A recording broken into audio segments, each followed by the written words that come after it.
श्री गणेशाय नमः। ओम नमो विघ्नराजाय सर्वसौख्यप्रदायिने दुष्टारिष्टा विनाशाय पराय परमात्मने नम्बोदरं महावीर्यं नागयज्ञोपशोभितम् अर्धचंद्रधरं देवं विघ्नव्यूह विनाशनम्। ओम ह्रां ह्रीं रूं रें रौं राः हेरम्बाय नमो नमः। सर्वसिद्धिप्रदोषि त्वं सिद्धिबुद्धिप्रदो भव। चिन्तितार्थप्रदस्त्वं हि सततं मोदकप्रिय सिन्दूरारुणवस्त्रैश्च पूजितो वरदायकः। इदं गणपतिस्तोत्रं यः पठेत् भक्तिमान् नरः तस्य देहं च गेहं च स्वयं लक्ष्मीर्नमुञ्चति। मुदाकरात् मोदकं सदा विमुक्तिसाधकं कलाधरावतंसकं विलासिलोकरञ्जकम् अनायकैकनायकं विनाशितेव दैत्यकं नताशुभाशुनाशकं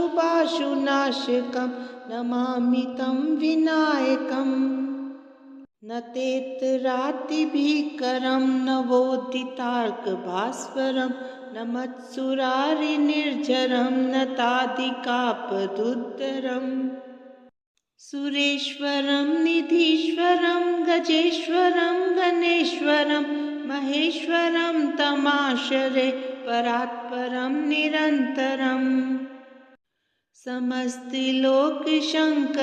निरस्तदैत्यकुञ्जरं धरेतरोदरं वरं वरेव भक्तमक्षरम् कृपाकरं क्षमाकरं मुदाकरं यशस्करं मनस्करं नमस्कृतं नमस्करोमि भास्वरम् अकिञ्चनार्तिमार्जनं चिरन्तनोक्तिभाजनं पुरारिपूर्वनन्दनं सुरारिगर्वचर्वणम् परपञ्चनाशभीषणं धनञ्जयातिभूषणं कपोलदानवारणं भजे पुराणवारणम् नितान्तकान्तदन्तकान्तिमन्तकान्तकात्मजम् अचिन्त्यरूपमन्तहीनमन्तराय कृन्तनम् हृदयन्तरे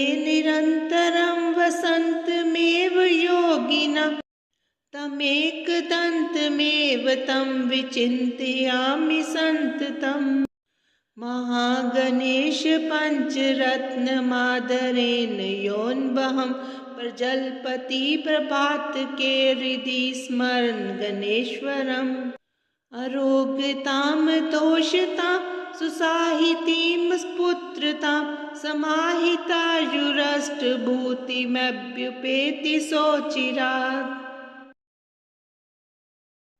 निशुम्भ शुम्भमर्दिनीं प्रचण्डमुण्डखण्डिनीं वने रणे प्रकाशिनीं भजामि विन्ध्यवासिनीं त्रिशूलरत्नधारिणीं धराविघातहारिणीं ग्रहे ग्रहे निवासिनीं भजामि विन्ध्यवासिनीं दरिद्रदुःखहारिणीं सतां विभूतिकारिणीं वियोगशोकहारिणीं भजामि विन्ध्यवासिनीं लसत्सुलोललोचनां लतां सदा वरप्रदां कपालशूलधारिणीं भजामि विन्ध्यवासिनीं करे मुदा गदाधरां शिवां शिवप्रदायिनीं वरावराननां शुभां भजामि विन्ध्यवासिनीं ऋषीन्द्रजामिनप्रदातिर्दास्यरूपधारिणीं जले स्थले निवासिनीं भजामि विन्ध्यवासिनीं विशिष्टसृष्टिकारिणीं विशालरूपधारिणीं महोदरां विशालिनीं भजामि विन्ध्यवासिनीं पुरन्दरादिसेवितां मुरादिवंशखण्डिनीं विशुद्धबुद्धिकारिणीं भजामि विन्ध्यवासिनीम्। नागेन्द्रहाराय त्रिलोचनाय भस्माङ्गरागाय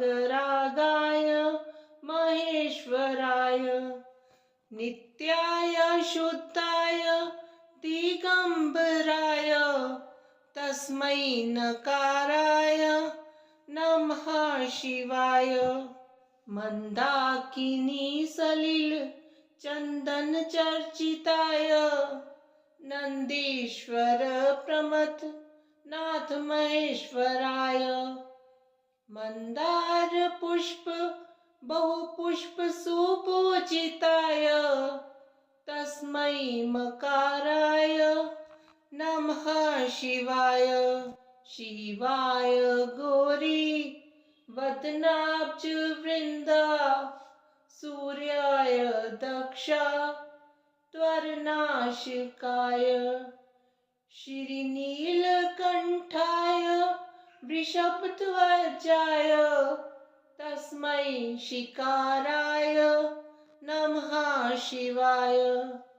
वसिष्ठ कुम्भोद भवगोत्मार्य मुनीन्द्र देवाच्युतशेखराय चन्दार्क वैश्वा नरलोचनाय तस्मै वकाराय नमः शिवाय।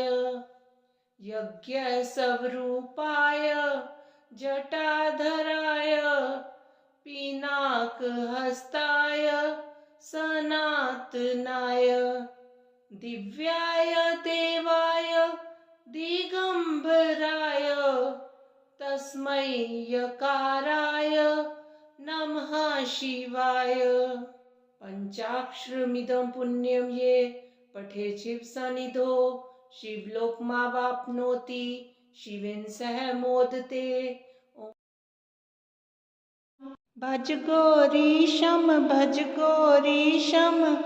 गौरीशं भज मन्दमते जलभवदुस्तर जलधिसुतरणं ध्येयं चित्ते शिवहरचरणम् अन्योपायं नहि सत्यं गयं शङ्कर शङ्कर नित्यं। भज गौरीशं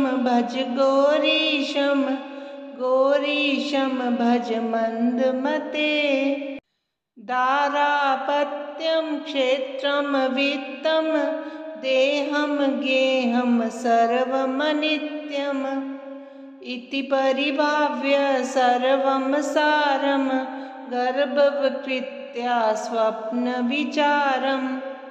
भज गौरीशं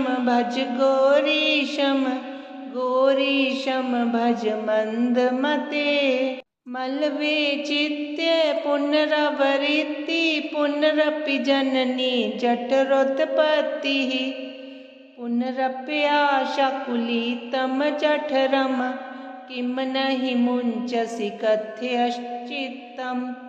भज गौरीशं गौरीशं भज मन्दमते मायाकल्पितमेन्द्रं जालं नहि तत् सत्यं दृष्टिविकारं ज्ञाते तत्त्वे सर्वं सारं मा कुरु विषयविचारम्। भज गौरीशं भज मन्दमते रज्जो सर्प ब्रह्मणारोपस्तद्वद् ब्रह्मणि जगदारोपः मिथ्या माया मोहविकारं मनसि विचारे बारम्।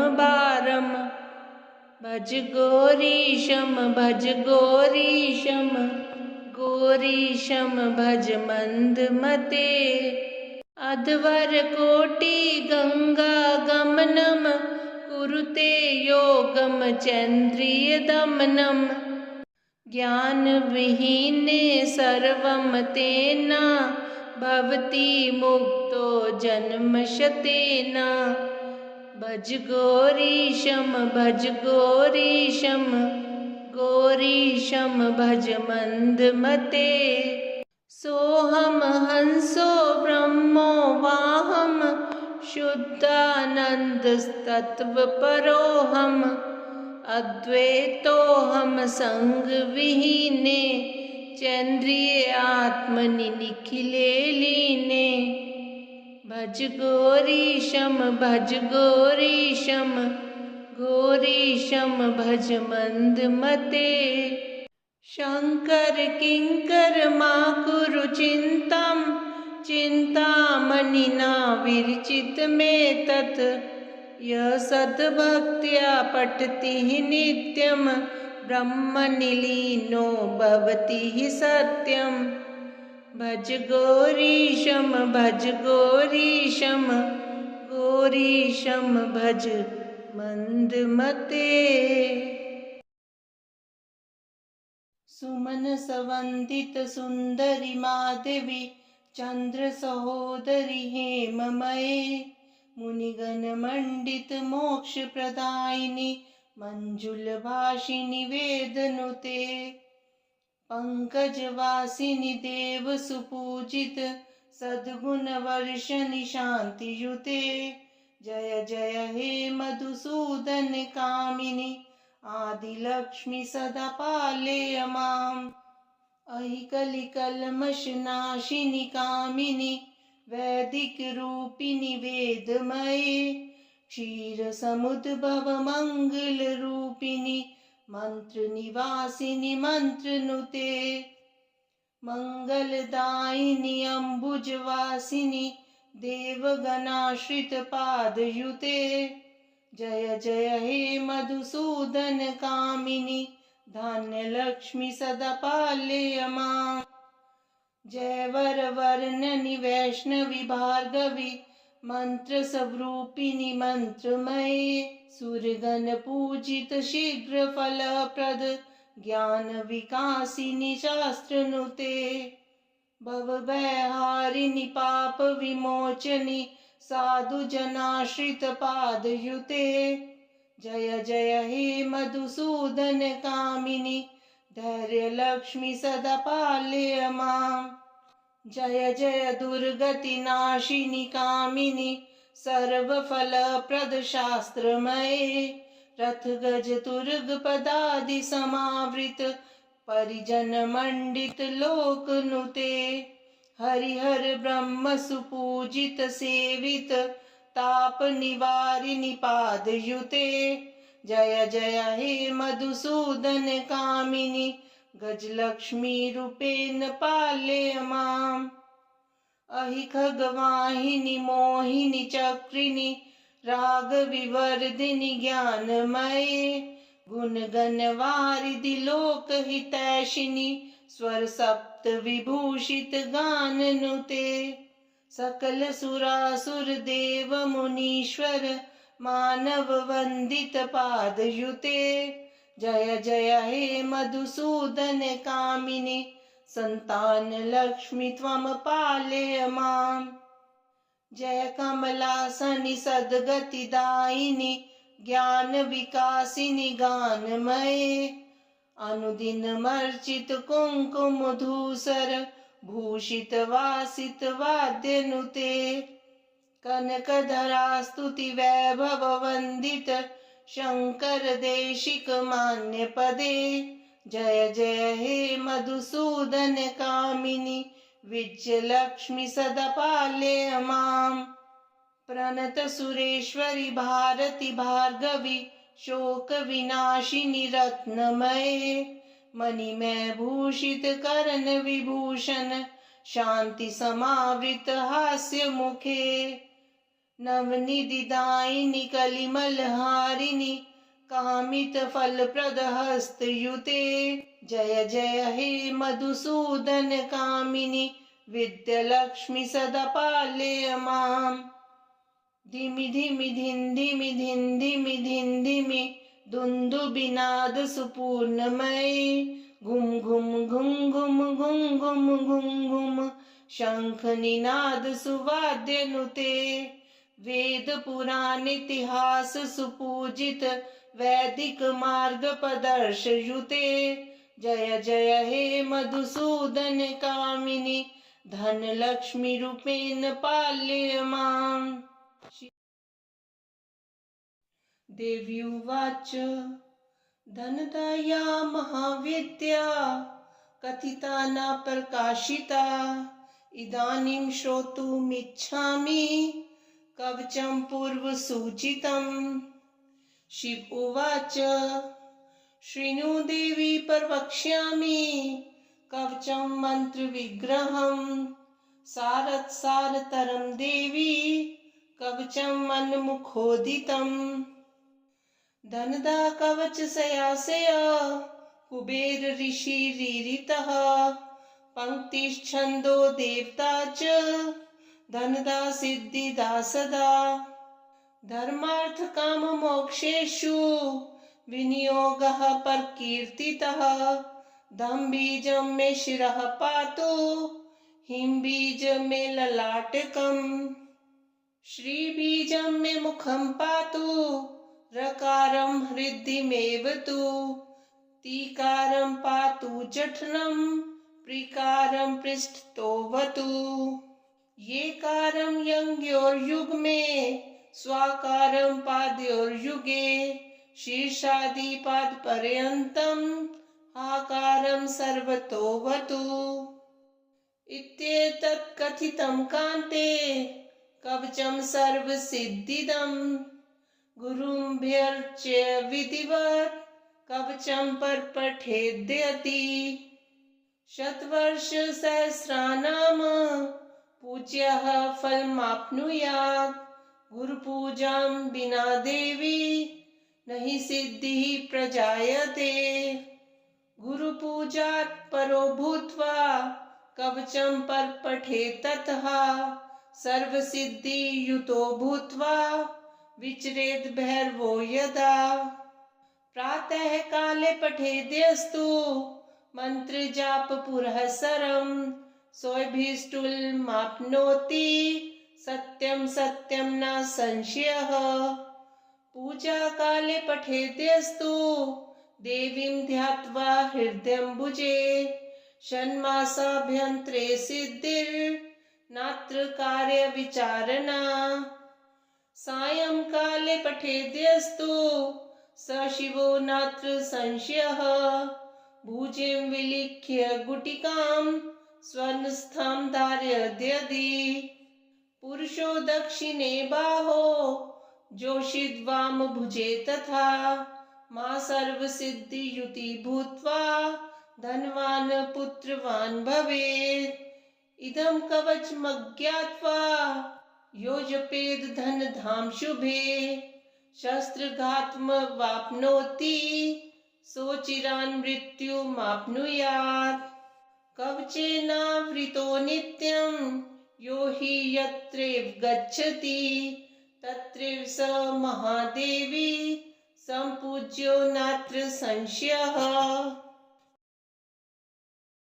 श्री रामचंद्र कृपालु भज मन, हरन भव भय दारुणम्। नव कंज लोचन कंज मुख कर, कंज पद कंजारुणम्। कंदर्प अगणित अमित छवि नव, नील नीरद सुंदरम्। पटपीत मानहु तडित रुचि शुचि, नोमि जनक सुतावरम्।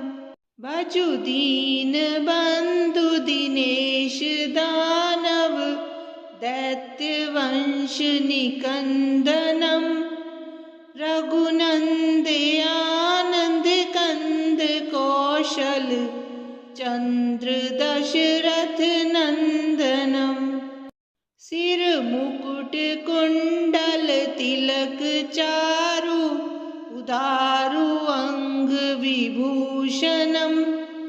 आजानु भुज शर चाप धर, संग रामजित घर दूषणम् इति वदति तुलसीदास शंकर शेष मुनि मनरंजनम् मम हृदय कंच निवास कुरु कामादि खल दल गंजनम् मन जाहि राचयो मिलहि सोवर सहज सुंदर सांवरो करुणा निधान सुजानशील स्नेहा जानत रावरो एहि भांति गौरी असीस सुनसिय सहित हिय हर्षित अली तुलसी भवानी ही पूजी पुनि पुनि मुदित मन मंदिर चली जानी गौरी अनुकूल सियहि हर्ष न जाय कहीं मंजुल मंगल मूल वाम अंग फरकन लगे।